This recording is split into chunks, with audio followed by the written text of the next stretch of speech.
Subscribe कीजिए आपके अपने चैनल को, उसके बाद नोटिफिकेशन के लिए बेल आइकन दबाइए ताकि इसी तरह से आपको वीडियो प्राप्त होती रहे। धन्यवाद। तो स्वपन फल क्या कहता है, स्वपन अंक फल क्या कहता है, वो आपको बताते हैं। तो जो आपके स्वपन आए थे उनका अर्थ भी आपको गूढ़ तरीके से बताते हैं। देखिए, अलग अलग तरीकों का स्वपन अलग अलग होता है, ग्रह नक्षत्र भी इसमें महत्व रखते हैं। तो चलिए, नक्षत्र के अनुसार, ग्रह के अनुसार और जिस समय आपने स्वपन देखा उसके अनुसार आपको बताते हैं कि कौन सा स्वपन कब प्रभाव में रहेगा आपका और कब नहीं रहेगा। समय भी आपको बताएंगे कि कितने दिनों के अंदर इसका प्रभाव आपको देखने को मिल सकता है। चलिए आज आपको बताते हैं। हर हर महादेव, जय माता दी। प्रिय दर्शकों, कैसे हो आप लोग? उम्मीद करता हूं कि आप अच्छे होंगे, स्वस्थ होंगे और खुशहाल जिंदगी जी रहे होंगे। और ये मैं हमेशा प्रभु से आपके लिए प्रार्थना भी करता हूँ, करनी भी चाहिए कि आप सब अच्छे हों, स्वस्थ हों, खुशहाल हों। तो एपिसोड पसंद आए तो आप लाइक कर दीजिएगा। तो अगर आपको अपने स्वपन का अर्थ जानना है और आपका कोई भी प्रश्न हो, निःशुल्क जन्म कुंडली से संबंधित आपको जानना है, तो आप सब्सक्राइब कर लीजिएगा। चलिए, आपको यहाँ लिखकर भी बताएंगे जो आपके स्वपन आए थे उनका शुभ या अशुभ अर्थ की गणना, स्वयं का स्वपन भी बताएंगे। शुभ अशुभ की गणना किस प्रकार होती है, आपको लाभ होगा या नहीं होगा, हानि होगी। होता कल्पना मात्र है, किंतु स्वपन भी कुछ इशारा अवश्य करते हैं। चलिए हम स्वयं का स्वपन बताते हैं। तो हम देख पा रहे हैं तृतीय पहर का स्वपन है और 2:18 है समाप्ति का समय। हम देख पा रहे हैं कि 6 चारपाई बिछी हुई है, चारपाई बिछी हुई है, मतलब लेटने के लिए बिछी हुई है पूरी तरीके से। तो प्रथम चारपाई पर 2 साधु विराजमान हैं और द्वितीय मतलब दूसरी चारपाई पर 2 लड़के बैठे हैं और अगली चारों चारपाई खाली हैं। प्रथम चारपाई वो 2 साधु थे, एक साधु वहां से उठकर चला जाता है। तो छोटा सा स्वप्न है हमारा, तृतीय पहर का आपको बता दिया। अब आपके विवेक, आपकी दृष्टि के ऊपर आप इसको किस दृष्टि से देख रहे हो, कल्पना मात्र को। चलिए आपको आज के स्वप्न का अर्थ बताया जाए। आपके समक्ष दूरभाष वाजे भाई वर्षों से ऑनलाइन कार्य कर रहे हैं, दूरभाष या चैट के माध्यम से कभी भी संपर्क आप साध सकते हैं। किंतु अंक प्राप्ति के लिए इनके पास न जाया जाए, अनुमान की गणना हो, स्वप्न अनुमान की गणना हो, किसी भी तरह की गणना इनके पास आप जाइए और ले करने के लिए। चलिए आज प्रथम स्वप्न जो आपका था, आपने समय भी लिखा था एक सज्जन ने, तो 2:05 का समय रात्रि का। और स्वप्न क्या था, वो मृत व्यक्ति मतलब मरे हुए व्यक्ति से बात कर रहे हैं। इसका अर्थ क्या बनता है? देखिए, मृत व्यक्ति, इस व्यक्ति का शनि का प्रभाव, शनि 8 अंक पर प्रभाव,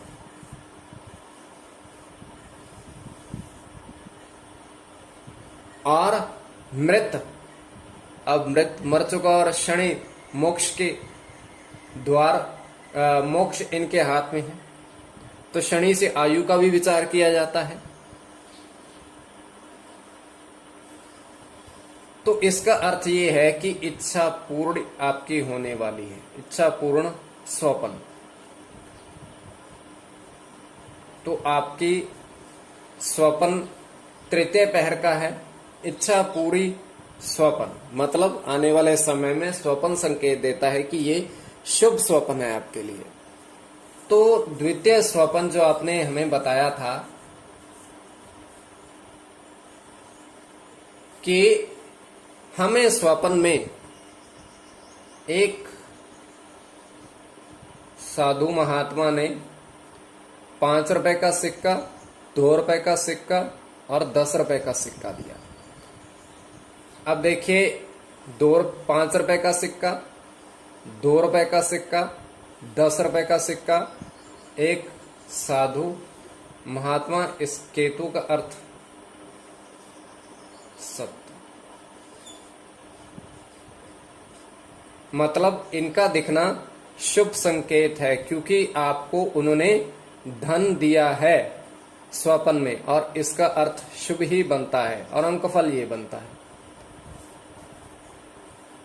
और अगर आपकी स्वपन अंक फल में रुचि है, आपको जानना है, तो आप सब्सक्राइब जरूर कर लीजिएगा। आने वाले समय में और भी इस पर हम प्रकाश डालेंगे।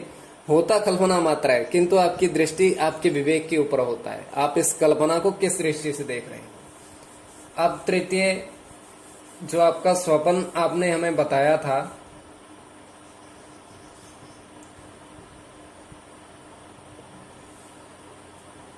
तो तृतीय स्वपन ये था कि हमारा जो पर्स था स्वपन में, जिस पर हम पैसे रखे थे, वो गिर गया है।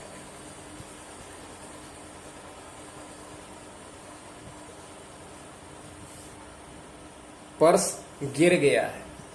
तो देखिए, पर्स में आपने कहा था हमने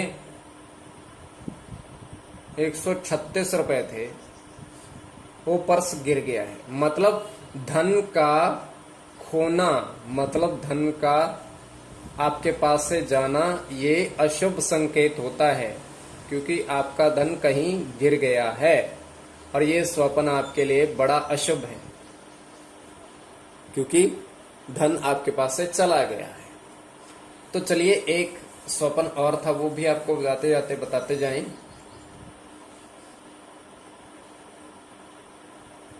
कि हमने स्वप्न में आसमान में 5 पक्षी उड़ते हुए देखे। समय इन्होंने नहीं लिखा, 5 पक्षी, और पक्षी बुद्ध के प्रतीक, पक्षी 5 पक्षी, इसका अर्थ ये है। तो आप सब्सक्राइब कर लीजिएगा अगर थोड़ी बहुत भी आपकी स्वप्न फल में रुचि है तो।